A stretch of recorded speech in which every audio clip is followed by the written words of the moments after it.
Page number 168, 168, recording number 42.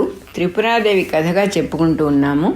14th chapter 14వ అధ్యాయంలో భావనా సిద్ధి 14వ అధ్యాయం, అది కంటిన్యూయేషన్ అన్నమాట. ఇట్లా ఆత్మయందు బాహ్య పదార్థం ఉన్నట్లు ఇక్కడ మొత్తం చెప్తూ ఉన్నారు. అసలు బయట ఒక పదార్థం అనేది లేదు, ఉన్నట్టుగా అనిపిస్తుంది అని చెప్తూ ఉన్నాడు మునికుమారుడు. చెబుతూ ఇక్కడ క్లారిటీ ఇస్తున్నాడు. ఇంకా మొట్టమొదట అసలు ఇక ఏమీ లేని ఆత్మయందు, క్లీన్గా ఉన్న ఆత్మయందు, క్లీన్గా ఉన్న అద్దంలో ఏదో ఉంది, ఇక్కడ ఏదో బొమ్మ కనపడుతోంది అని తోచటమే ఫస్ట్ సృష్టి, క్రియేషన్ అక్కడ స్టార్ట్ అయిందనమాట. ఏదో ఉంది అనిపించింది, అనిపించటమే క్రియేషన్కి స్టార్టింగ్. దాన్నే అవిద్య, అజ్ఞానము, తమస్సు అంటారు. తమస్సు అంటే చీకటి. అవిద్య అన్న, అజ్ఞానం అన్న, తమస్సు అన్న ఒకటే. పూర్ణంగా కంప్లీట్గా ఒకటిగా ఉన్న ఒక వస్తువు, ఒక స్పేస్, ఆకాశ స్వరూపంగా ఉన్నటువంటి ఒక మహా చైతన్యం, అది చిన్నదై ముక్కగా కనపడటం అనేది అవిద్యకి స్టార్టింగ్ పాయింట్, సృష్టికి స్టార్టింగ్ పాయింట్. అంటే మనకి శరీరంలో నేను అనే భావన కంప్లీట్గా ఉంది. ఎక్కడ నేను? పాదం ముట్టుకున్నా నేనే, తల ముట్టుకున్నా నేనే, వేలి చివర ముట్టుకున్నా నేనే. ఇది నేను అని భావం ఉంది మనకి. తల మీద ఒక్క వెంట్రుక లాగినా కూడా వెంటనే తెలుస్తుంది మనకి, అంటే ఆ వెంట్రుక కూడా నేనే అని తెలుసు మనకి. కానీ ఇక్కడ వీళ్ళు చెప్తూ ఉన్న పాయింట్ ఏంటంటే, మరి అన్నీ నువ్వే కదా, అట్లాంటప్పుడు నీ గోరు కత్తిరించి కింద పడేశావు, వేలో కాలో తెగింది కింద పడేశారు, ముక్క ఆపరేట్ చేసి తీసి పడేశారు, తర్వాత జుట్టు ఊడిపోతూ ఉంటుంది.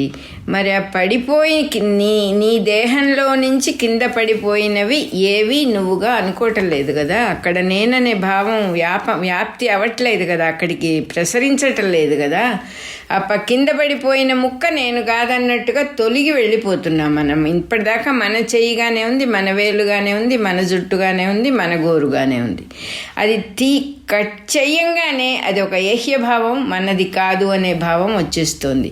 ఏం చెబుతున్నారంటే, పరిపూర్ణంగా ఉన్న వస్తువు అయితే అది, ఆ ముక్క కూడా నేనే కదా న్యాయంగా మాట్లాడితే. కింద పడినంత మాత్రం చేత నేను కాకుండా ఎట్లా అయింది? అదేవిధంగా ముక్కలు చెయ్యటానికి వీల్లేనటువంటి మహా చైతన్యంలో నుంచి ఒక దేహం విడిగా ఉండి ఇది నేను అనటం కూడా అవిద్యే, అజ్ఞానమే. దాన్నే అవ్యక్తమని, జడశక్తి అని చెప్తారన్నమాట. ఎట్లా ఉంటుందంటే, అవిద్య, అజ్ఞానము, తమస్సు ఇవన్నీ చాలా చెడ్డ విషయాలని చెప్పి అవి మనం వాటి నుంచి ఎట్లాగొట్లా బయటపడాలని స్ట్రగుల్ అవ్వటం, ఇది యాక్చువల్గా భావన అంత సరైన భావన కాదు. ఎందుకు సరైన భావన కాదంటే, ఇదే ఇలా అనుకోవటమే, నేను విడిగా ఉన్నాను, బాహ్య పదార్థం ఏదో ఉన్నది అని తోచటమే, అని అనిపించటమే ఫస్ట్ సృష్టికి స్టార్టింగ్ పాయింట్ అని చెప్పారు. సృష్టి జరగాలంటే ఇది ఉండాలి, అవిద్య అనేది ఉండాలి. అవిద్య తోడు లేకపోతే సృష్టి లేదు అసలు. అవిద్య తోడు లేకపోతే అంటే ఏంటంటే తోచటం, అనిపించటం అనే ప్రాసెస్. ఇంకొకళ్ళు ఉన్నారని అనుకొని ఆట ఆడతాం మనం. ఇంకొకళ్ళు లేకుండా ఒక్కళ్ళం ఎట్లా కూర్చొని ఆడతాము? ఆ ఆట కోసం ఏర్పరచుకున్న లిమిటేషన్స్ ఇవన్నీ, అంతే తప్ప ఇది చాలా చెడ్డ విషయం, ఎలాగోలా అజ్ఞానంలో నుంచి అర్జెంటుగా బయటకు వచ్చేసేయాలని సెలగటం, పోరాటం కాదు ఇక్కడ. అసలు విషయాన్ని అర్థం చేసుకొని ఆట స్కిల్ఫుల్గా ఆడుకోవటమే. విషయం అర్థం అవ్వకపోతే ఏమవుతుందంటే, ఇదే నిజం అనుకుంటాం కాబట్టి ఓవర్ ప్లే చేస్తాం. రోల్ ప్లే చేసినప్పుడు ఓవర్ ప్లేనే రిఫ్లెక్ట్ అవుతుంది. మళ్ళీ యాక్షన్ రియాక్షన్ ప్యాటర్న్లో పడిపోతాం.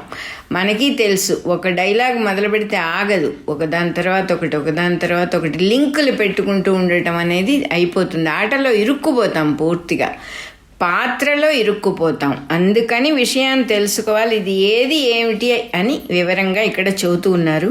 పూర్ణంగా ఉన్న ఒక్క వస్తువు, దాన్ని ముక్కలు చేయటానికి వీలైనటువంటి ఆకాశం లాంటి, సముద్రం లాంటి ఒక వస్తువు, ఇది ఒకే వస్తువు కాదు, ఇక్కడ చాలా ఉన్నాయి, చాలామంది జీవులు ఉన్నారు, ఎన్నో ఉన్నాయి, వివిధంగా కనపడటమే సృష్టి, అవిద్య, తమస్సు, అమ్మవారి అద్భుతమైనటువంటి ఆట. దీంట్లో మనం విడిగా ఒక్కళ్ళంగా ఉన్నప్పుడు ఇది బాధ కలిగిస్తుంది. కానీ ఈ టోటాలిటీని చూడటం మనకి చేతైనప్పుడు చాలా అద్భుతంగా ఉంటుంది. ఏమిటి అసలు ఈ సృష్టి ఇంత అద్భుతంగా ఉంది అని మనకు అనిపిస్తుంది. నిజానికి ఎంతో వివరంగా చెప్తూ ఉన్నాడు ఇక్కడ మునికుమారుడు. కేవలం భావన మాత్రంతోనే తయారైంది అంటే నువ్వు అనుకోకపోతే సృష్టి లేదు, ఇక్కడ ఎవరు లేరు అని చెప్పేశాడు. అలాగే వేరే ఇంకొకరున్నారు, ఎవరో ఉన్నారని తోచటమే ఫస్ట్ సృష్టికి స్టార్టింగ్ పాయింట్ అని చెప్పి ఇక్కడ రాశారు కదా క్లియర్గా. అట్లాగే తరంగాలు లేకుండా నిశ్చలంగా ఉన్న సముద్రంలో దాంట్లో నుంచే ఒక పైకి వేరే వేరే తరంగాలుగా వేరే వేరే తుంపరలుగా పైకి లేచిన ఆ నీళ్లు సముద్రానికి ఎట్లాగూ వేరేగా లేవు. సముద్ర జలమే ప్రతి బొట్టులో ప్రతి తుంపరలో సముద్ర జలమే రిఫ్లెక్ట్ అవుతుంది. అదే రకంగా ఒకే శక్తిగా ఉన్న ఆత్మ వస్తువులో నుంచి వచ్చే ప్రతి వస్తువు వస్తున్నట్లుగా కనపడుతూ ఉన్న ప్రతి వస్తువు ప్రతి జీవి ఆత్మకంట భిన్నంగా లేవు. వీళ్ళు ఈ మునికుమారుడు చెప్పదలుచుకున్నది ఇదే. ఉన్న వస్తువు ఒకటే, ఊరికే ఆట కోసం విడివిడిగా అలా అనిపిస్తూ ఉంది. అనిపించటం అనే ప్రాసెస్ ఉంది ఇక్కడ. అనిపించినా కూడా ఉన్నది ఒకటే వస్తువు కాబట్టి దాంట్లో నుంచి బయటకు వచ్చిన వస్తువుకి దానికి ఏమీ తేడా ఉండదు. కంప్లీట్గా సమానంగా వ్యాప్తి చెంది ఉంటుంది ఆ శక్తి. ఆ సముద్రపు నీళ్లలో ఏ క్వాలిటీ ఉందో ప్రతి తుంపరలో ప్రతి బుడగలో ప్రతి అలలో అదే క్వాలిటీ అని మళ్ళీ చెప్తూ ఉన్నాడు ఇక్కడ వివరంగా. ఈ సమానమైన క్వాలిటీతో ఉన్న చిదంశలయందు, చిదంశలు అంటే చిన్న ముక్కలుగా కనపడుతోంది. సృష్టి వివిధంగా కనపడుతోంది. అన్నిట్లో సమానంగా ఉంది ఆ చైతన్యం. ఒక చోట ఎక్కువ ఒక చోట తక్కువ అనేది అసలు లేదు. దాన్ని శివతత్వము అంటారుట. చిదంశలు అంటే చిన్న ముక్కలు పుట్టక ముందర నిశ్చలంగా ఉంది ఆ సముద్రము, ఆ అనంతమైనటువంటి ఆత్మవస్తువు ఉన్నప్పుడు ఆ ఏమీ లేకుండా నిశ్చలంగా ఉన్న ఆత్మవస్తువుని పరశివతత్వము. చిన్న ముక్కలుగా వచ్చిందేమో శివతత్వము, అంతకుముందుది పరశివతత్వము అంటారు అని చెప్తున్నారు. చెప్తూ ఉన్నాడు మునికుమారుడు. ఒక్కొక్క చిదంశలో ఒక్కో చిన్న ముక్కలో సామాన్య చైతన్యంగా ఉన్న శివతత్వం అదే నేను. ప్రతి మనిషిలో ప్రతి జీవిలో నేనుగా అంటే ఆ వస్తువుగా ఉన్నది సామాన్య చైతన్యమే. ఆ సామాన్య చైతన్యం అనే మాట మనం ఇంతకు ముందు కూడా చెప్పుకున్న ఊరికే ఉంటుంది. అది లేకపోతే ఇంకొకటి లేదు. ఊరికే ఉండటము అనే ప్రాసెస్ ఇక్కడ చాలా బ్యూటిఫుల్ ప్రాసెస్ ఇది. ఇంతకు ముందు కూడా మనం చెప్పుకున్న ఊరికే దీపం వెలుగుతూ ఉంటుంది, అదేమీ చేయదు. అది వచ్చి మన నాటకంలోనో మన ఇంట్లో ఏ పాత్ర ధరించదు. ఆ దీపం వెలుగుతూ ఉన్నందువల్లనే మనకు అన్ని పనులు అవుతాయి. ప్రాణం అనేది ఉన్నందువల్లనే శరీరంలో జరిగేటటువంటి పనులన్నీ కూడా జరుగుతాయి. పవర్ అనేది ఉన్నందువల్లనే కంప్యూటర్లో యాక్టివిటీస్ అన్నీ కూడా జరుగుతాయి. కానీ పవర్ వచ్చి డైరెక్ట్గా ఏ పని చెయ్యదు. ప్రాణం వచ్చి ఎక్కడ ఏ పని చెయ్యదు, ఊరికే ఉంటుంది. అది బ్యూటిఫుల్ సిస్టమ్. ఇక్కడ సన్నిధి మాత్రం చేత సూర్యభగవానుడు ఊరికే ఉంటాడు. ఆయనేమి మనతో పాటు కిందకొచ్చి భూమి సాగుబడి చేసి విత్తనాలు మొక్కలు మొలిపించి అవేమీ చేయాల్సిన అవసరం చేయడు. ఆయన సన్నిధి చాలు. ఆయన సన్నిధితోనే అన్ని పనులు కూడా అవుతాయి. మనకి దేహానికి వేడి కలిగించి ఏదో చెయ్యాలి అనేది లేదు ఇక్కడ. అసలు విషయం తెలుసుకున్నప్పుడు అర్థమైనప్పుడు ఆట చక్కగా జరుగుతుంది. అందుకే మునికుమారుడు వివరంగా చెప్తూ ఉన్నాడు మహాసేనుడికి. ఏమిటిట కదలకుండా నిశ్చలంగా ఉన్నటువంటి ఆత్మవస్తువుని పరశివతత్వము అంటారు. అన్ని తరంగాల్లో సమానంగా ఉన్న సముద్ర జలాల్లాగా అన్ని చిదంశల యందు అంటే అన్ని చిన్న ముక్కలుగా విడివిడి దేహాలుగా విడివిడి వస్తువులుగా అణువులుగా పరమాణువులుగా అంతటా సమానంగా ఉన్న చైతన్యాన్ని విడివిడిగా ఉన్నట్టుగా ఉంది కానీ సమానమైన క్వాలిటీలో ఉన్న చైతన్యాన్ని శివతత్వము అంటారట. ఆ శివతత్వమే నేను అని అనుకోవటాన్ని ఇంకో తత్వంగా చెప్తారట. నేను అని అనుకునే ప్రాసెస్ని, ఎందుకంటే ఇక్కడ అనుకోవటం అనే దాని మీదే మొత్తం సృష్టి అంతా కూడా డిపెండ్ అయ్యి ఉంది. అనుకోవటము అనే దాన్ని శక్తి అనే తత్వం, శక్తి తత్వము అంటారట దాన్ని. అవిద్యయే అంటే అజ్ఞానమే ఒక వస్తువులాగా కనపడుతుందిట మనకి న్యాయంగా మనసులో ఒక పిక్చరు క్లారిటీ వచ్చేదాకా ఎదుట ఉన్న వస్తువు ఏదో తెలియదు. ఒక్కొక్కప్పుడు కొంచెం అస్పష్టంగా దూరం నుంచి ఇదేమిటి అని మనం ఒక సినిమాల్లో కూడా దూరం నుంచి ఇది ఎవరో వస్తున్నారా, అది గుర్రమా, మనిషా, వస్తువా, అది ఏమిటో అర్థం కాకుండా చూపిస్తాడు.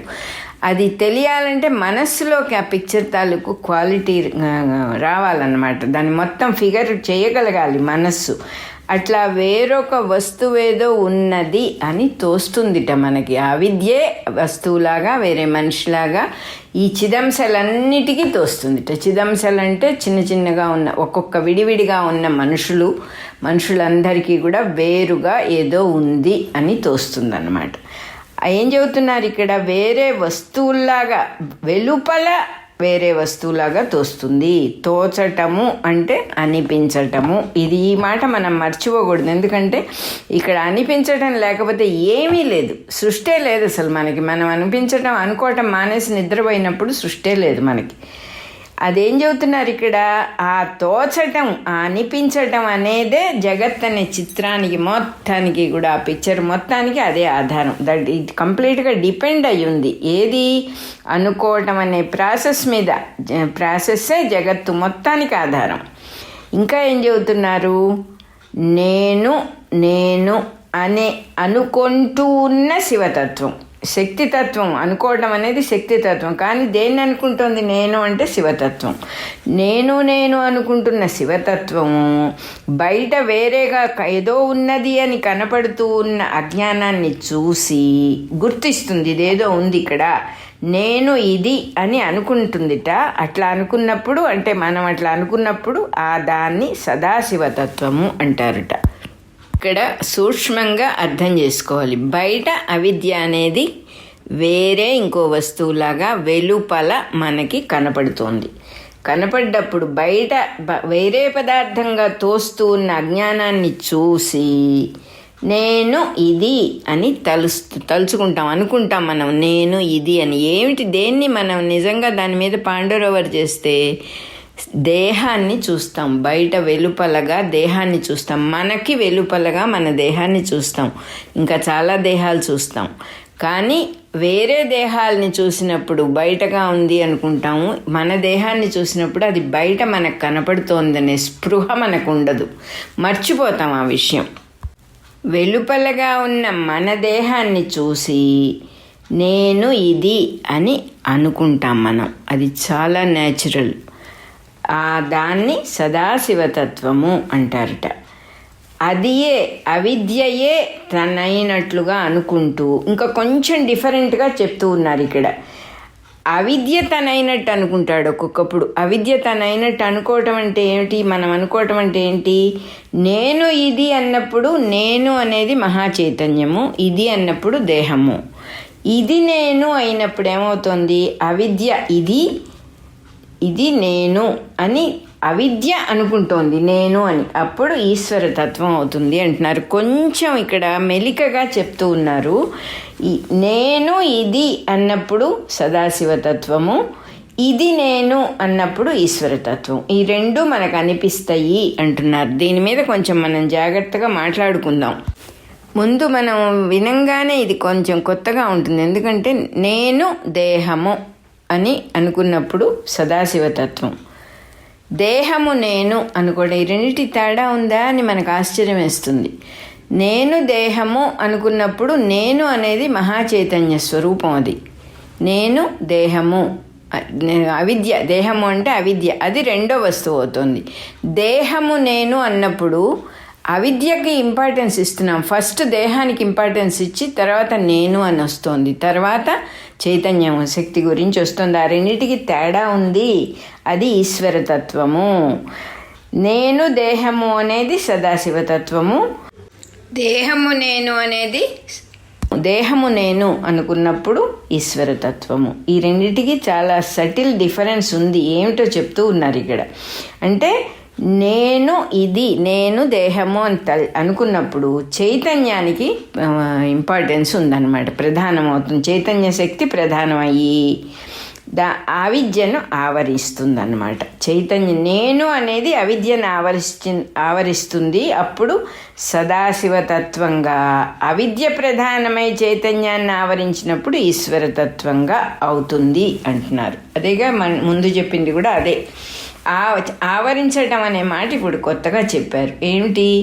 నేను దేహము అన్నప్పుడు నేను అనేది చైతన్య శక్తి కాబట్టి చైతన్యం ప్రధానమే. ఫస్ట్ నేను అంటున్నాం కదా, అవిద్యను ఆవరిస్తోంది. అవిద్య అంటే ఏమిటి? దేహమే అవిద్య.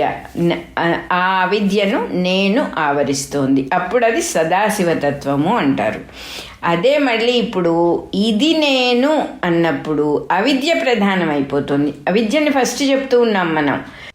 దేహము నేను అంటమే అవిద్యను ఫస్ట్ చెప్పటం.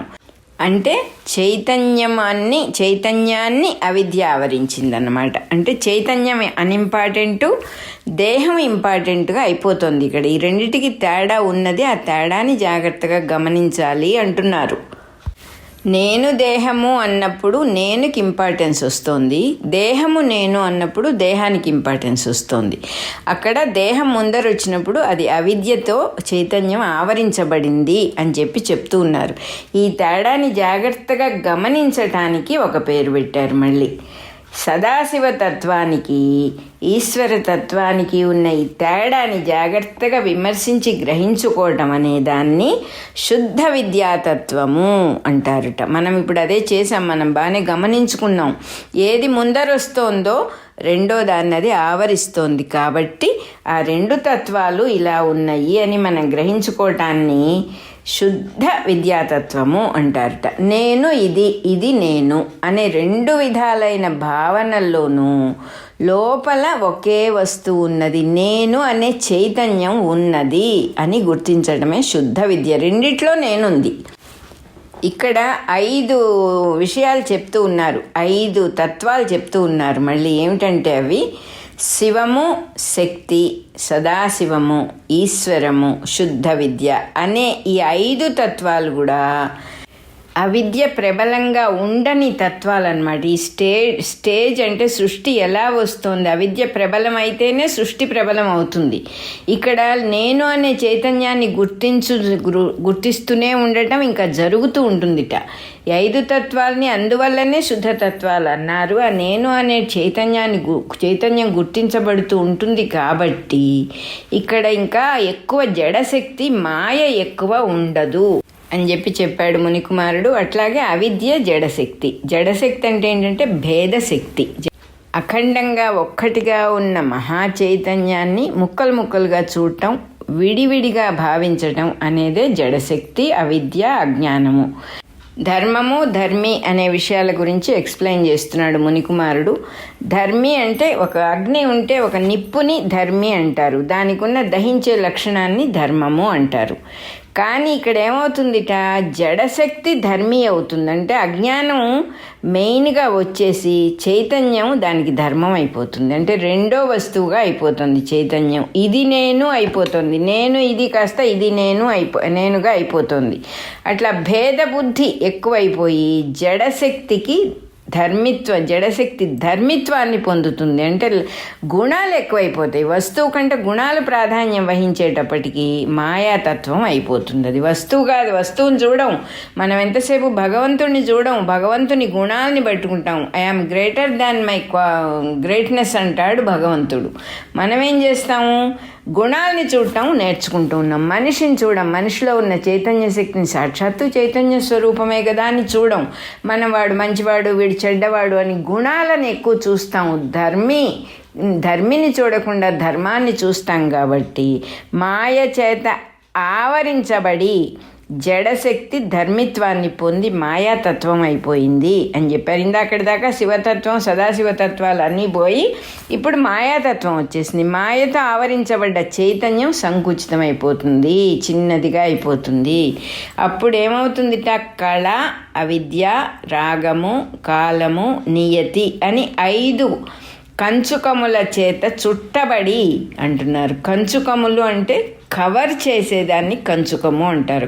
కవర్ చేయబడి, చుట్టబడి చైతన్యమే అప్పుడు పురుషుడుగా మారుతుంది. అంటే ఒక మనిషి ఎలా వస్తాడు, ఒక స్వార్థపరుడైనటువంటి, స్వార్థం అంటే ఇది నేను అని తనను తాను సపరేట్ చేసుకున్నటువంటి మనిషి ఎలా వస్తాడు, పురుషుడవుతాడు. చైతన్యమే ఇలా వీటితో చుట్టబడింది, అప్పుడే పురుషుడవుతాడు అని చెప్పాడు. అంటే మనం దేనితో కట్టబడి చుట్టబడి ఈ స్థితిలో ఉన్నాము అని చెప్తూ ఉన్నాడన్నమాట. ఇక్కడ కళ అంటే ఏమిటో చెప్తూ ఉన్నాడు. కొంచెము కర్తృత్వము కళ. మనం ఏమనుకుంటాం, మనకేదో కర్తృత్వం ఉంది అని అనుకుంటాం. ఆ కొంచెమే మనకెంత తెలుసు, మన కర్తృత్వం ఎంత ఉంటుంది, ఆ కొంచెం కర్తృత్వం అనేది కళ అంటారట దాన్ని. కొంచెం తెలిసి ఉండటం అవిద్య అంటే అజ్ఞానం. కొంచెం తెలిసినది ఏమీయూ తెలియని దానితో సమానమే అని మన హేమచూడుడికి చెప్పటం మనం చదువుకున్నాం. కొంచెం తెలిసినా అంతా తెలుసు అన్నట్టుంటాడు. అదే అవిద్య అన్నమాట, అజ్ఞానం. నాది అనుకోవటం రాగం. ఆయుష్ను అనుసరించి లెక్కలు పెట్టుకుంటూ, అంటే మ్యానుఫ్యాక్చరింగ్ డేట్ వేయగానే అకార్డింగ్లీ ఎక్స్పైరీ డేట్ పడిపోతుంది అక్కడ. అది ఆ లెక్క ఉంది కదా, కాలం అనేదాన్ని అలా మన మీదకి మనమే ఒక అజ్ఞానంలాగా లాక్కుంటున్నాం. ఆ కాలం అక్కడ క్రియేట్ అయింది. ఇప్పుడు పుట్టాడు, ఇప్పుడు పోతాడు అన్నట్టు ఆయుష్ను లెక్క పెట్టుకోవటమే కాలం. ఈ నాలుగింటికి లోబడి ఉండటం నియతి. ఇది మన మీద పడిన తెరలు, పొరలు, బంధాలు. ఇవి లేకుండా జీవుడు ఉండటం అనేది సంభవం కాదు. ఆ ఆత్మ వస్తువుని తెలుసుకునే వరకు ఇవి పోవన్నమాట. ఈ నాలుగింటికి లోబడి ఉండేది నియతి అని చెప్పారు. పరమశివుడికి చూస్తే సర్వకర్తృత్వము, సర్వజ్ఞత్వము, ఏమేమి లక్షణాలు ఉంటాయి పరమశివుడికి అని చెబుతూ ఉన్నాడు ఇక్కడ. సర్వకర్తృత్వం, అంతటికీ ఆయనే కర్త. సర్వకారణ కారణుడు, కర్తలకి కర్త, కర్తృత్వానికి ఆయనే కర్త, సమస్తానికి కూడా. సర్వజ్ఞత్వము అంటే ఆయనకి తెలియని విషయం ఉండదు, అన్నీ తెలిసినవాడు. నిత్య తృప్తత్వము, ఎప్పుడు తృప్తిగానే ఉంటాడు, ఎక్కడ లోటు వెలితి ఉండదు ఆయనకి. నిత్యత్వము, ఎప్పుడు ఉంటాడు, ఇప్పుడు లేడు అనేది లేదు, నిత్యత్వం ఉంటుంది. స్వాతంత్ర్యము అని 5 శక్తులు ఉన్నాయిట పరమేశ్వరుడికి. ఇప్పుడు ఉన్నట్టుండి పరమేశ్వరుడి శక్తులు ఎందుకు చెప్పారంటే, పరమేశ్వరుడు అంటే ఆ మహా చైతన్య శక్తి, ఈ ఉక్కి ఉన్న శక్తులు ఇవన్నీ. అవన్నీ నెమ్మదిగా డైల్యూట్ అవుతూ ఆ మాయ ఆవరిస్తూ, అవిద్య ఆవరిస్తూ ఎలా మారిపోయినాయో వరుసగా చెప్పుకొచ్చారు ఇందాక. ఇప్పుడు పరమశివుడి గురించి చెప్తూ ఉన్నారు. పరమశివుడికి ఏమిటి, సర్వకర్తృత్వము. మన లక్షణాల్లో చెప్పినప్పుడు జీవుల లక్షణాల్లో కళ అనేది వస్తుంది. ఫస్ట్ లక్షణం కళ అంటే కొంచెం కర్తృత్వము, అంటే కొద్దిగా ఉంది, నా కర్తవ్యం కొంచెం ఉంది అనుకుంటాడు వాడు. అది ఫస్ట్ది కళ. అదే లక్షణం భగవంతుడి దగ్గర నుంచే వచ్చింది. ఆయన సర్వానికి కర్త, సర్వకర్తృత్వం అయింది. ఆయన లేకపోతే ఏ పని అవ్వదన్నమాట. చైతన్య శక్తి అనేది లేకపోతే ఇక్కడ జరిగేదేమీ లేదు. ఆయనే కర్త. కర్తురాజ్ఞయ ప్రాప్యతే ఫలం అని మనకి రమణ మహర్షుల వారు చెప్పారు. అంటే ఏంటి, కర్త ఆజ్ఞతోనే ఫలితం వస్తుంది. కర్త ఎవరంటే ఈశ్వరుడే కర్త. సమస్తానికి ఎవరు కర్త, ఈశ్వరుడే కర్త. కాబట్టి ఆయన ఆజ్ఞతోనే ఆయన నియమించిన ఫలితం వస్తుందన్నమాట. అది వేరే సందర్భంలో చెప్పారు ఆయన. అలాగే కర్త అంటే ఈశ్వరుడే సాక్షాత్తు. మనకేమో కళ అనే రూపంలో ఉంటుంది, అంటే కొంచెం కర్తృత్వం, కొంచెం కర్తవ్యం. అలాగే మనకున్న రెండో లక్షణం అవిద్య. అవిద్య అంటే ఏ రూపంలో ఉంటుంది, కొంచెము తెలిసి ఉండటం అవిద్య. మనకి హేమలేఖ కూడా చెప్పిందని చదువుకున్నాం కదా, కొంచెము తెలిసి ఉన్నది అసలు తెలియని దాంతో సమానము అని. ఇదే ఈశ్వరుడికి ఏ రూపంలో ఉంటుంది, సర్వజ్ఞత్వము. అని సర్వము తెలుసు, మొత్తం తెలుసు ఆయనకి. మనకు అవిద్య రూపంలో కొంచెం తెలిసి ఉంటుంది, ఆయనకి సర్వజ్ఞత్వం ఉంటుంది. మనకి మూడో లక్షణం ఏమిటి, రాగము. రాగము అంటే నాది అనే కోరిక, నాకు కావాలనే కోరిక. ఆయన ఎట్లా ఉంటాడు, ఆయనలో ఎట్లా ఉంది ఆ లక్షణం, నిత్య తృప్తత్వం. భగవంతుల్లో, ఈశ్వరుల్లో నిత్య తృప్తత్వం అంటే ఏది కోరడు. ఎందుకంటే తృప్తిగానే ఉన్నాడు. నిత్యము ఎప్పుడూ తృప్తిగానే ఉండేటటువంటి వాడు, ఏది కోరనివాడు. ఆయనకి రాగం అనేదే లేదు అసలు. మనకు మటుకు రాగము అనేది ఉన్నది. అట్లాగే ఆయుస్సుని బట్టి మనకి కాల పరిగణనం, కాలం లెక్క పెట్టడం అనే క్వాలిటీ ఒకటి ఉంది మనకి. కానీ భగవంతుడికి నిత్యత్వము, ఆయన ఎప్పుడు ఉంటాడు.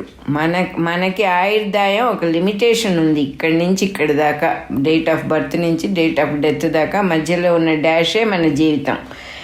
ఆయనకి నిత్యత్వము, ఎప్పుడు ఉంటాడు అలా. అందుకని ఈశ్వర లక్షణాలు ఇక్కడ చెప్పాల్సి వచ్చింది. లాస్ట్ది ఏమిటి? నియతి. ఈ 4ంటికి లోబడి ఉండేవాడే జీవుడు. దాన్ని నియతి అంటారు. ఏ 4? అజ్ఞానము, కర్తృత్వము, కోరిక, ఆయుర్దాయం ఇంత అనేటటువంటి లెక్క, దానన్నిటికీ ఆ 4టికి లోబడి ఉండటం అనేది నియతి. అవి ఉన్నప్పుడు ఈశ్వరుడికి ఏముంది? నియతి అనే దాంట్లో ఈశ్వరుడి లక్షణం ఏమిటి? స్వాతంత్ర్యము అని ఆయనకి. మనకి నియతి ఉంటే ఆయన మనం కండిషన్డ్ అయితే ఆయన అన్కండిషన్డ్, ఫ్రీ విల్ అన్నమాట. ఎక్కడ ఎల్లలు లేనటువంటి స్వాతంత్ర్యము.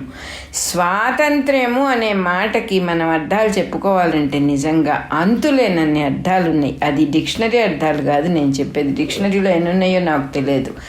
స్వాతంత్ర్యము అనే మాటకి దేనితోనూ లింక్ లేదు, దానికి దేని మీద ఆధారపడి లేదు. ఇది చేస్తే ఇది అనేటటువంటి కాజ్ అండ్ ఎఫెక్ట్ అనేది లేదు అక్కడ అసలు.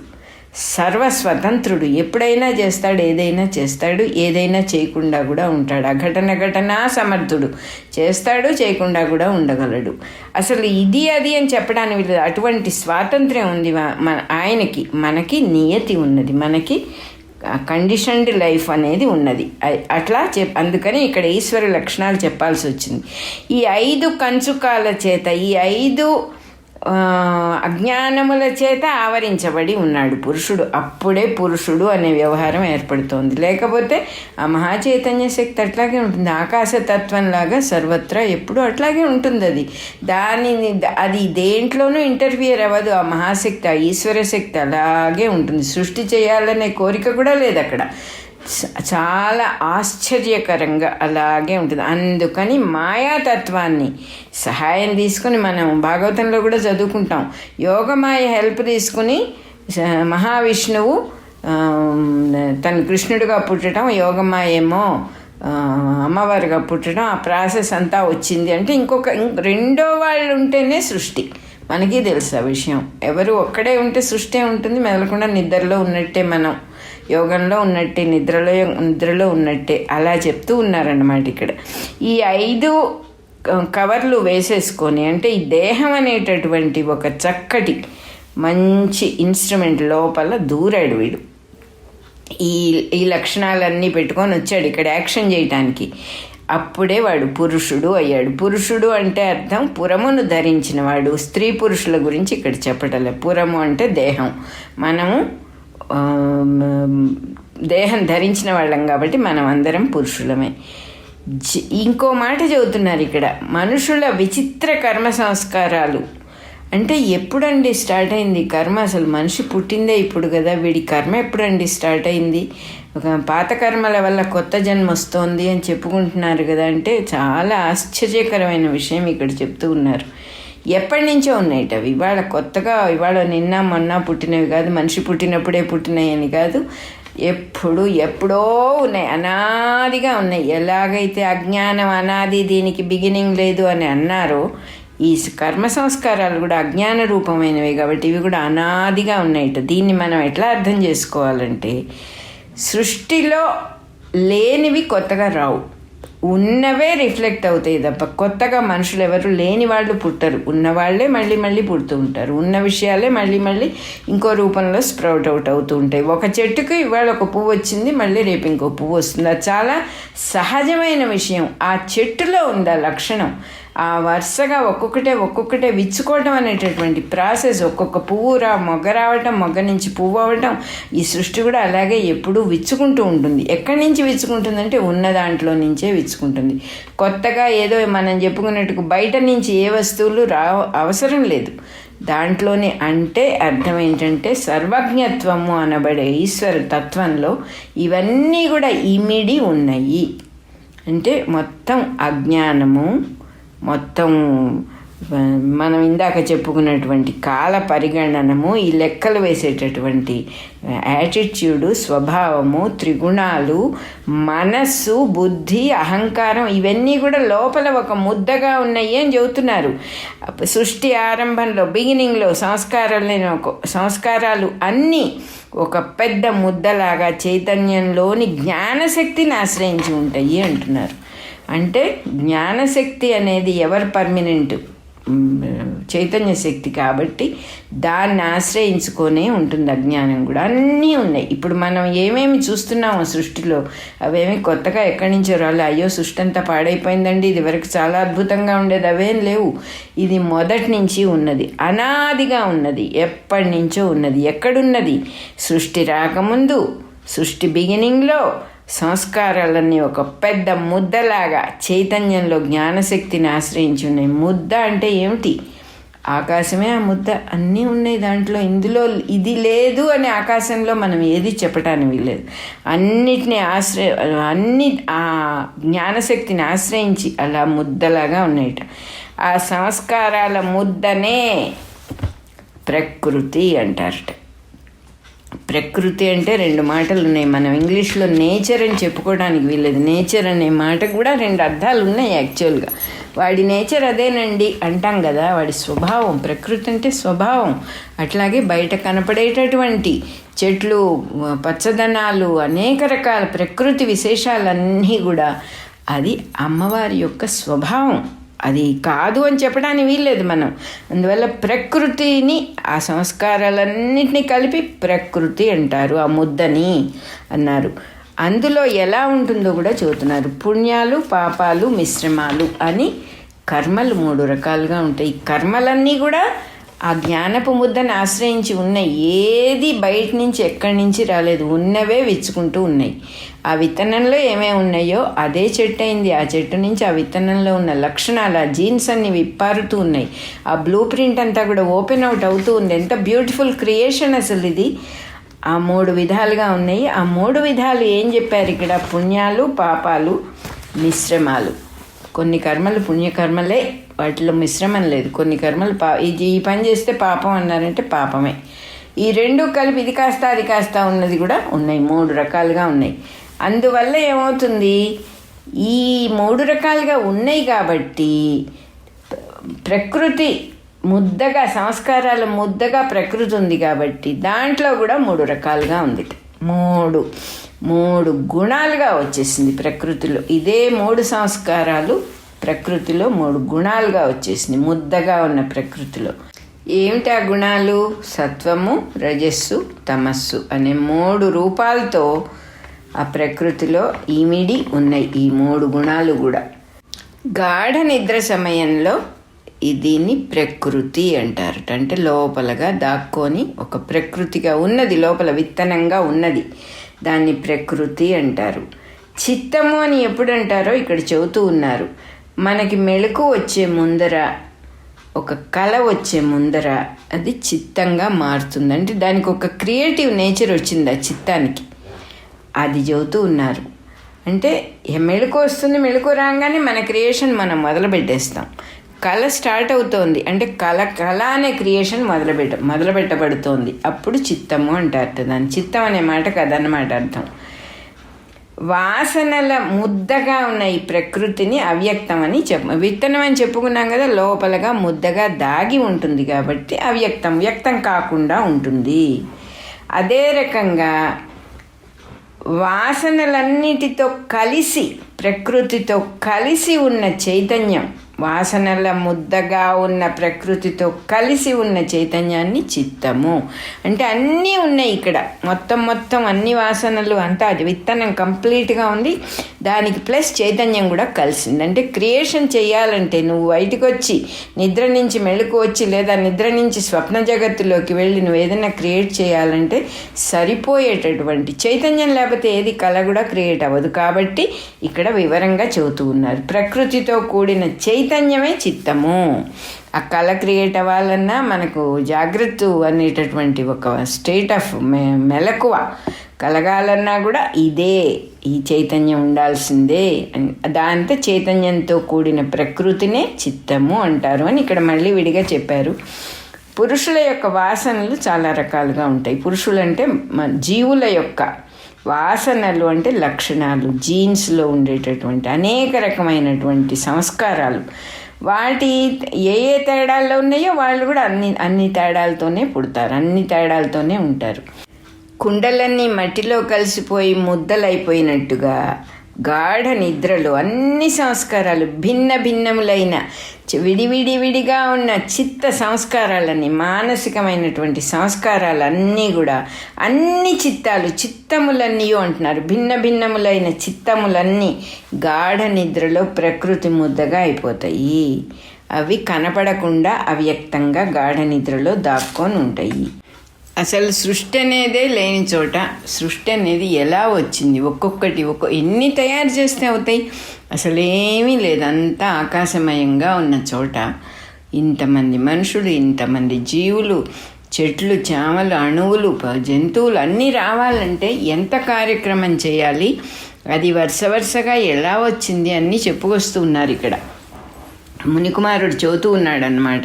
అన్ని విషయాలు నాకు చెప్పు అని అడిగాడు కదా, నన్ను శిష్యుడిగా భావించి నాకు అన్ని విషయాలు చెప్పమని అడిగినందువల్ల ఇవాళ మనకి ఇవన్నీ కూడా తెలుస్తున్నాయి. చిత్తాన్ని అంతఃకరణము అంటారు. కరణం అంటే ఒక పనిముట్టు అన్నమాట, ఒక పరికరం, ఒక ఇన్స్ట్రుమెంటు. అంతఃకరణం అంటే లోపల ఉండేటటువంటి పనిముట్టది ఆ చిత్తం అనేది. అది దేహము, ఇంద్రియాలు దానికి లోపలగా ఉంటుంది కాబట్టి అంతఃకరణము అని అన్నారు దాన్ని. ఇది చేసే పనుల తేడాలను బట్టి 3 రకాలుగా పేరు పెట్టారట దానికి. ఆ చిత్తం అనేదే. చిత్తం అంటే ఏం చెప్పుకున్నాం? మొత్తం సంస్కారాల ముద్దైన ప్రకృతితో చైతన్యం కలిసి ఉండేది చిత్తం. అంటే ఏదైనా ఒకటి చెయ్యాలంటే పనికొచ్చేటటువంటి ఇన్స్ట్రుమెంట్ అది అని చెప్తున్నారు ఇక్కడ క్లియర్గా. ఇది చేసే పనులను బట్టి మళ్ళీ తేడాలు వస్తున్నాయి అన్నమాట. మనకు కూడా ఒక వస్తువులోనే ఇన్ని తేడాలు ఎలా ఉంటాయండి అంటే, ఒక స్త్రీ తల్లిగాను ఉంటుంది, కూతురుగాను ఉంటుంది, అమ్మమ్మగాను ఉంటుంది, భార్యగాను ఉంటుంది, నాయనమ్మగాను ఉంటుంది. అలా ఉన్న ఒక్క వస్తువే వేరే వేరే పనులని బట్టి పేర్లు మారుతున్నాయి అన్నమాట. నిర్వహించే పనుల తేడాలని బట్టి అహంకారము, బుద్ధి, మనస్సు అని 3 రకాలుగా చెబుతూ ఉన్నారు అన్నారు. దీని సత్వగుణం నుంచి, అన్ని గుణాలు లోపల ఉన్నాయి కదా, సత్వగుణం నుంచి జ్ఞానేంద్రియాలు 5 పుట్టినయిట. సత్వగుణం నుంచి వచ్చినాయి జ్ఞానేంద్రియాలు. జ్ఞానేంద్రియాలు అంటే గ్రహించే ఇంద్రియాలు. గ్రహణేంద్రియాలు అంటే తెలుస్తుంది మనకి. చెవులకు శబ్దం తెలుస్తుంది, ముక్కుకు వాసన తెలుస్తుంది, నాలుగుకి స్పర్శ తెలుస్తుంది. ఈ రకంగా ఆ జ్ఞానేంద్రియాలు 5 కూడా సత్వగుణం నుంచి పుట్టినయట. ఈ రజోగుణం నుంచి కర్మేంద్రియాలు 5 పుట్టినాయి. కర్మేంద్రియాలు అంటే పని చేసేటటువంటి ఇంద్రియాలు, చేతులు, కాళ్ళు మొదలైనవన్నీ పని చేసే 5 ఇంద్రియాలు కూడా రజోగుణం నుంచి. అంటే రజస్సు అనేటటువంటిది పని చేయటానికి ఒక కారణం అవుతుందన్నమాట. తమోగుణం నుంచి శబ్దము, స్పర్శ, రూపము, రసగంధాలు, ఇవి 5 కూడా తమోగుణం నుంచి వచ్చినాయి. సూక్ష్మభూతములు 5 వచ్చినాయి అంటున్నారు. వీటిని సూక్ష్మభూతములు అన్నారు. ఎందుకంటే చాలా సటిల్నెస్, శబ్ద, స్పర్శ, రూప, రసగంధములు. వాసన వస్తుంది భూమి నుంచి, కమ్మని వాసన, చాలా సటిల్గా ఉంటుంది. శబ్దం కూడా వినేదానిని బట్టి శబ్దం ఉంటుంది. చాలా ఆశ్చర్యంగా సూక్ష్మభూతాలు వచ్చినాయి. స్పర్శ, శబ్దము, రూపము, కళ్ళకు కనపడేది. ఈ రకంగా సూక్ష్మభూతాలు 5 వచ్చి తమోగుణం నుంచి, ఆ సూక్ష్మభూతాల్లో నుంచి ఆకాశము, వాయువు, అగ్ని, జలము, పృథివీ అనే స్థూలభూతాలు వచ్చినాయి. సూక్ష్మభూతాల్లో నుంచి ఈ 5 కూడా ఆకాశము, స్పేసు, వాయువు అంటే మనకి తెలుసు గాలి, అగ్ని అంటే నిప్పు, జలం అంటే నీళ్లు, పృథివీ అంటే భూమి. ఈ 5 స్థూలభూతాలు కూడా అలా వచ్చినాయి. ఏదేది ఎలా అసలు సృష్టి అనేదే లేకముందు ఎలా వచ్చినాయో చెప్తూ ఉన్నాడు. ఈ విధంగా పరమ చైతన్యము ఏం చేస్తోంది? ఇదంతా ఎవరి విలాసము, ఎవరాట? ఇదంతా కూడా ఆ పరమ చైతన్యమైన ఆ తల్లి యొక్క ఆట ఇది. ఆ పరమ చైతన్యం బయట ఏదో పదార్థం ఉన్నట్లుగా ఊరికే భావింపజేస్తూ సృష్టి, స్థితి, లయము అని 3 రకాలుగా క్రీడిస్తూ ఉంది, ఆడుకుంటూ ఉంది. ఆడుకుంటూ కూడా దానికంతటికీ కూడా సాక్షిగా ఉన్నది. ఆడుకుంటూ కూడా సాక్షిగా ఎలా ఉండొచ్చు అని మనకు ప్రశ్న వస్తుంది. కాబట్టి ఆవిడ మనకి కళని క్రియేట్ చేసింది. ఆ కళని చూసేవాడు అనేవాడు ఒకడు ఉన్నాడు కదా. సో మనకి తెలుస్తోంది కదా కళ వస్తోందని. సాక్షిగా ఉండి కళని చూసేవాడు ఎట్లా ఉంటాడో ఆ తల్లి ఇంకా అద్భుతమైన విషయం, అన్కంపేరబుల్. ఆ తల్లి యొక్క సృష్టి, ఆ తల్లి యొక్క అవ్యక్త స్థితి, సాక్షి స్థితి, సాక్షిభూత స్థితి మనది ఊరికే చాలా చిన్న విషయంగా ఒక ఎగ్జాంపుల్కి కళ అనేది చెప్పుకున్నాము. ఈ 42వ నెంబర్ కంటిన్యూయేషన్ ఉంది. ఇంకా ఇది నెంబర్ 1 అన్నమాట. 42లో మళ్ళీ చెప్పుకుందాం.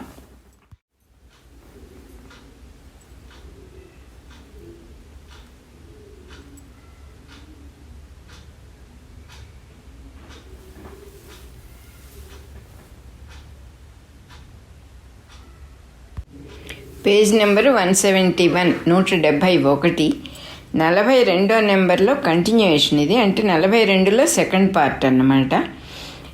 త్రిపురాదేవి కథగా చెప్పుకుంటున్నాము. భావనా సిద్ధి 14వ అధ్యాయమైన భావనా సిద్ధి కంటిన్యూయేషను. ఏం చెప్తూ ఉన్నాడు ఇక్కడ? మునికుమారుడు మహాసేనుడికి బోధ చేస్తూ ఉన్నాడు. సృష్టి అంతా కూడా ఎలా వచ్చింది, ఇది అర్థమైతే ఈ విషయం మనకి, సృష్టి ఇలా వచ్చింది, ఓహో ఒక వస్తువులో నుంచే రెండో వస్తువు కూడా వచ్చింది, తేడా లేదు, అంతా ఒకటే అనేది బాగా భావన స్థిరపడాలి. కాబట్టి భావన చేయడం నేర్పించు నాకు అని అడిగాడు మహాసేనుడు. నన్ను కరుణించి, నేను నీ శిష్యునయ్యాను, నన్ను కరుణించి నాకు అన్ని విషయాలు వివరంగా చెప్పమని అడిగినందువల్ల మొత్తం సృష్టి అంతా ఎలా వచ్చిందో చెప్తూ ఉన్నాడు ఆయన. ఆదిశక్తి అయిన త్రిపురాదేవి యొక్క ఆదిశక్తి ఆవిడ. ఆదిశక్తి అంటే ఆవిడ ఒక్కతే ఉన్నది. మొట్టమొదలు చిట్ట చివరాన్ 2 లేని స్థితిలో ఆది అయి ఉన్నది ఆవిడ. ఆదిశక్తి, మహాశక్తి, ఎనర్జీ బాడీ, చైతన్య శక్తి. ఆవిడ యొక్క భావన చేత హిరణ్య గర్భుడు పుట్టాడు. అంటే బ్రహ్మదేవుడు, చతుర్ముఖ బ్రహ్మగారు పుట్టాడు. ఆయన ఈ జగత్తునంతా కూడా భావించాడు. ఆవిడ చెప్పింది, నాయనా నిన్ను సృష్టి చేయడానికే పుట్టించాను, సృష్టి చెయ్యి అని చెప్పింది. మనకు కూడా తెలుసు, చదువుకున్నాం.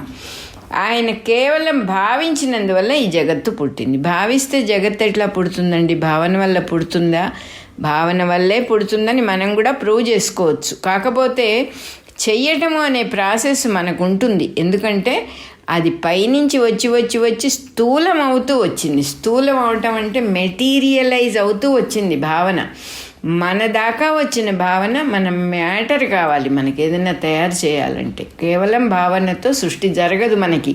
కానీ సృష్టి బిగినింగ్లో ఆ బ్రహ్మదేవుడు భావన చేతనే పదార్థాలు కూడా సృష్టించబడ్డాయి మన కోసమే. ఎలా జరుగుతుంది ఇది? భావనతో సృష్టి ఎలా జరుగుతుందండి అంటే మాస్టర్ గారు ఒకసారి చెప్పారు. ఒక విషయం, కుండ తయారు చేయాలి వాడు. కుండ ఎక్కడుంది అసలు? ఫస్ట్ కుండ తయారు చేయాలి అనే భావన రూపంతో వాడి మనసులో, కుమ్మరివాడి మనస్సులో ఉంది కుండ. ఎలా ఉంది? భావచిత్రంగానే ఉంది. వాడికి తెలుసు దాని షేప్ ఎలా ఉండాలి, ఎలా ఉంటుంది అనే భావం ఉంది. ఇలాంటి కుండ చెయ్యాలి అనే నిర్ణయం చేసుకున్నాడు వాడు. తర్వాతే మట్టి తెచ్చి ఆ షేప్ తెస్తాడు. కానీ భావరూపంలోనే ఉంటుంది. మనకైనా అంతే, ప్రతివీ భావరూపంలోనే ఉంటాయి. మనం తర్వాత మెటీరియలైజ్ అవుతాయి. అదే చెప్తూ ఉన్నాడు మునికుమారుడు. ఈ మొత్తం ఆ హిరణ్య గర్భుడైనటువంటి ఆయన యొక్క భావన నుంచే జగత్తు పుట్టింది. ఈ జగత్తులో నువ్వు నేను అనే స్ఫురించే జ్ఞానం పరమచైతన్యం. స్ఫురణ అని ఇదివరకు కూడా చెప్పుకున్నామని గుర్తు. స్ఫురణ అనేది అద్భుతమైనటువంటి మాట. చైతన్య శక్తే స్ఫురణ అంటే. నేను అనే స్ఫురణ, నువ్వు అనే స్ఫురణ, చెయ్యాలనే స్ఫురణ, అన్నిటి గురించి అంటే స్ఫురణ అనగానే ఆ తెలివి, ఆ ఇంటెలిజెన్స్, ఆ చైతన్య శక్తి అన్నమాట. అది చెప్తూ ఉన్నాడు ఆయన. ఎవరితో ఎన్ని విధాలుగా సృష్టి జరిగినా కూడా చైతన్యం ఆ ఏకరూపత్వం అనేది దానికి పోదు, ఎప్పుడూ అలాగే ఉంటుంది. దాన్ని ఏదో ముక్కలు చేసి సృష్టి చేయక్కర్లా. అంటే రామనామము రేడియో స్టేషన్లో వస్తూ ఉన్నది, అది మొత్తం అన్ని చోట్లకి ప్రసారం అవుతుంది. అన్ని చోట్లకి ప్రసారం అవుతోంది కదా, ఒరిజినల్గా చేసే రామనామంలో ఏమన్నా ఓ ముక్క తరిగిందా, ఆ సౌండ్లో కొంచెం తరిగిందా, ఆ శక్తిలో కొంచెం తరిగిందా అంటే దానికి తరుగు ఉండదు. పైగా అక్కడ చేసే రామనామం ఎంతో వినపడే రామనామం ఎన్ని చోట్ల ఎన్ని ఛానల్స్ ద్వారా మనం విన్నా అదే రామనామం, అదే శబ్దం, అదే శక్తి దానికి అలా ఉంటుందిట. అంటే తను విడిగాను ఉంటుంది, సృష్టిగాను మారుతుంది. అంతేగాని అంటే సముద్రం ఉన్నది, అలలు, తుంపరలు, బుడగలు, నురుగులు అన్నీ ఉన్నాయి, రెండిటికి అస్తిత్వం ఉంది అని చెప్పి చెప్తూ ఉన్నారు. ఇక్కడ ఎన్ని భేదాలున్నా అది ఆ చైతన్య శక్తి మాత్రం అలాగే ఏకరూపంగానే ఉంది. ఇంకో ఎగ్జాంపుల్ ఏం చెప్తున్నారంటే, కుండలు, పిడతలు, కూజాలు ఎన్నో చేస్తారు, మట్టితో బొమ్మలు చేస్తారు. ఎన్నో చేసినా కూడా ఈ భేదాలన్నీ కూడా ఆకార భేదాలు, ఇవి బొమ్మల ఆకార భేదాలన్నీ కూడా మట్టికి సంబంధించినవి కాదు కదా, మట్టి ఎప్పుడు అట్లాగే ఉంటుంది కదా. అదే రకంగా సృష్టి భేదాలు ఎన్ని ఉన్నా చైతన్యానికి సంబంధించవు అని సింపుల్ ఎగ్జాంపుల్ చెప్పారు. ఈ తేడాలన్నీ కూడా బ్రహ్మగారి భావనే. అన్ని తేడాలు విడివిడిగా విడివిడి, సృష్టి అంటే వివిధత్వమే, అన్ని తేడాలు ఆయన భావించినవే. ఎలా భావిస్తారండి అంటే మనం భావిస్తున్నాం కదా, మనకి పెట్టాడు ఆ శక్తి. ఆయన ఏది అనుకుంటే అది కనపడుతుంది, ఏనుగు అనుకుంటే ఏనుగు కనపడుతుంది, పువ్వు అనుకుంటే పువ్వు కనపడుతుంది, చీమ అనుకుంటే ఎంత శక్తి పెట్టాడు. మనకే అంత శక్తి ఉన్నప్పుడు ఆయనకి ఎందుకు ఉండదు? ఆయన ఇచ్చిందే కదా మనకి ఇది. కాబట్టి ఇంకా ఏం చెబుతున్నాడు మునికుమారుడు, రాజా ఆయన భావించటం మానేస్తే సృష్టి ఉండదు, భేదాలు ఉండవు, సృష్టి ఉండదు. చైతన్య శక్తికి భావనలో స్వాతంత్రం సహజం ఉంటా, అది ఆ మాట చెబుతున్నారు. భావించటంలో పరమ స్వాతంత్రం, ఏదైనా భావించుకోవచ్చు. ఒకసారి యూజీ చెప్పారు, anybody can think anything, nobody can stop it, it is their freedom. They can think how they want, they can think what they want, they are free to think. అలా ఉంది ఇది వింటూ ఉంటే. భావనా శక్తిలో స్వాతంత్రం సహజం అంటున్నారు. నాలో అప్పుడు నువ్వు అడగొచ్చు, భావనా శక్తిలో స్వాతంత్రం సహజం, ఇది బ్రహ్మగారి భావన అని చెప్తున్నావు మునికుమారా అని నువ్వు అడగొచ్చు. మరి నాకు భావన ఉందని చెప్తున్నావు నువ్వే, నా భావన ఫలించటం లేదేమిటి అని నువ్వు అడగొచ్చు. రాజా, నీ భావన మాయాశక్తితో ఆవరించబడి ఉన్నది. అంటే మాయ అక్కడ మెయిన్గా ఉన్నది, ప్రధానమైంది మాయ. భావనా శక్తి ప్రధానంగా చేసుకోలే, నువ్వు ఆ సాధన చేయలేదు. నువ్వు కూడా కొద్దిగా సాధన చేసి ఆ మాయని తొలగించుకుంటే భావన సిద్ధిస్తుంది. దేశమైన కాలమైన ఎవడు ఏ రకంగా భావిస్తున్నాడో అది ఆ ప్రకారంగానే వాడనుకున్నట్టే ఉన్నది అని చెప్పేశాడు ఇక్కడ మునికుమారుడు. ఎవడు ఏది అనుకుంటున్నాడో, ఏది ఎలా అనుకుంటున్నాడో, మనం చాలా కామన్ సెన్స్ ఇది. మనం కూడా ఆలోచించుకుంటే నేను ఏది అనుకుంటానో అదే నాకు ట్రూత్ కదా, అదే నాకు సత్యం కదా. ఒక మనిషి గురించి నా అభిప్రాయమే నాకు సత్యం. నేను ఒక మనిషిని ఊహించుకొని, వాడి స్వభావాన్ని ఊహించుకొని అది వాడు అది అని అనుకుంటున్నా కదా, అదే కదా. అంతేకాదు ఇంకొక ప్రమాదం కూడా చేస్తాం మనం గమనించుకుంటే. మన గురించి మనం చాలా హైగా ఊహించుకుంటాం. నాది చాలా జాలిగా ఉండే, నేను అందరి గురించి కేర్ తీసుకుంటాను, నేను అన్నీ పైకి చెప్పుకోనండి, ఎన్నో చేస్తానండి, అన్నీ అబద్ధాలే, ఒక్కటి కూడా నిజం కాదు అందులో. కానీ అనుకుంటూ ఉంటాం. అవి అబద్ధాలు అని తెలియాలంటే ఆ దైవం తాలూకు గ్రేస్ కావాలి. అవి అపోహలు, అబద్ధాలు కదా, అపోహలు. తెలియక అనుకుంటాం అట్లా. ఆ తల్లే పెట్టింది ఆ మాయ కూడా. ఎందుకంటే మనల్ని మనం కించపరుచుకుంటే బతకడం చాలా కష్టం. అందుకని ప్రతివాడు తను చాలా గ్రేట్ అని అనుకుంటాడు. అదొక కారణం. అసలు ఉన్నది సద్వస్తువుగానే ఉంది కదా, కాబట్టి మనంగా ఉన్నది సద్వస్తువే. ఆ చైతన్య శక్తి అమ్మవారే కాబట్టి అందులో మచ్చ ఉన్నది అని ఎవడు ఊహించలేడు. అసలు తనలో మచ్చ ఉన్నదని ఎవడు అనుకోడు. అది వాడు ఏ పనన్నా చేసినా చాలా జస్టిఫై చేసుకుంటూ ఉంటాడు. ప్రతివాడు కూడా తను చేసిన పని ఎంత కరెక్టు, ఎలా కరెక్ట్ అనేది జస్టిఫై చేసుకుని ఐఆమ్ రైట్ అనే స్థితిలో ప్రతివాడు బతుకుతూ ఉంటాడు. అందువల్ల ఆ ఫాల్స్ సెల్ఫ్ అనేది హైలీ వల్నరబుల్ అవుతుంది. ఎందుకంటే మనకు ఆల్రెడీ ఒక ఊహ ఉంది మన గురించి. ఆ ఊహ ఉన్నందువల్ల అవతల వాడు దాన్ని ముట్టుకుంటే మనం ఫైర్ అవుతాం. నా సంగతి నాకు తెలుసు, నీకేం తెలుసు, నేనట్లా నేను ఇట్లా అని చెప్పుకుంటాం. భావన అనేది ఎక్కడెక్కడ ఎలా ఎలా ప్రతిఫలిస్తోందో చెప్తూ ఉంటే ఈ మునికుమారుడు నాకు కూడా అనిపిస్తోంది, నిజమే కదా. మనం మన గురించి ఒక భావన చేస్తాం, అవతల వాళ్ళ గురించి ఒక భావన చేస్తాం. అసలు ఈ భావన చెయ్యటం అనేది బ్రహ్మగారి సృష్టి, మనకు సంబంధించింది కాదు. అది మన భావన కాదు. అది చెబుతున్నాడు మునికుమారుడు, నీ భావన నువ్వు చేసుకో. బ్రహ్మగారి భావన నువ్వు చేస్తూ ఉన్నావు, బ్రహ్మగారి భావన నిజమని నువ్వు ఇప్పుడు అనుకుంటూ ఉన్నావు. నీ భావన నువ్వు చేసుకోవచ్చు, అప్పుడు అది నీకు నిజమవుతుంది. బ్రహ్మగారి భావనలో మనిషి స్వభావం ఇట్లా పెట్టాడు, వాడి మనిషి ఇలా భావించాలి అని పెట్టాడు ఆయన. అందుకని మీరందరూ అలా భావిస్తున్నారు.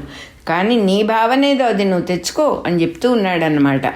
ఎవడు ఏ రకంగా అనుకుంటే అదే వాడికి నిజం అవుతుంది మహారాజా అని చెప్పాడు. చెప్పి ఇంకా అంటున్నాడు, నేను శైలలోకంలో ఒక్కరోజుగా భావించాను ఆ కాలాన్ని. మరి బ్రహ్మగారు బయట 120 కోట్ల సంవత్సరాలుగా భావించాడు దాన్ని. అదే కాలాన్ని ఆయన ఎలా భావించాడు, నేను ఇలా భావించాను. కొండ చుట్టూతో 6 మైలుగా భావించాడు ఆయన. కొండ లోపల అనంతంగా భావించాను నేను. అనంతమైన స్పేస్, అనంతమైన చోటుగా భావించాను నేను. అందువల్ల కొండ లోపల ఇట్లా ఉంది, కొండ బయట ఇట్లా ఉంది. నువ్వు కూడా అదే చెయ్యి. నువ్వు ఏది నిజం, ఈ 2 కాలాల్లో ఏది నిజం అని అడిగావు నన్ను. కాబట్టి నువ్వు ఆలోచించు.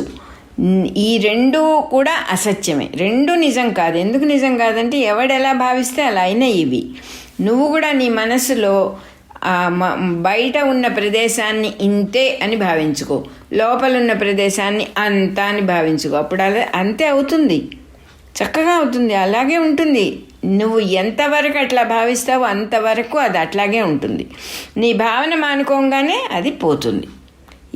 అందువల్లనే చిదాత్మ రూపంలో బయట ఉన్నట్టుగా ఈ జగత్తంతా కూడా భావన మాత్రంగానే భాషిస్తోంది అని చెప్పేశాడు. ఇక్కడ కేవలం భావనగా భాషిస్తోంది. నువ్వు కూడా అది మార్చొచ్చు, నువ్వు కూడా భావనాశక్తిని పెంపొందించుకోవచ్చు. ఇదంతా కూడా మన హిరణ్య గర్భుడైనటువంటి చతుర్ముఖ బ్రహ్మగారి భావన వల్ల ఈ సృష్టి అంతా ఇలా నిలబడింది. అమ్మవారే ఆయన్ని సృష్టించింది అని చెప్పాడనమాట. ఇక్కడ మనం 42వ నెంబర్లో 2వ నెంబర్ కూడా అయిపోయింది.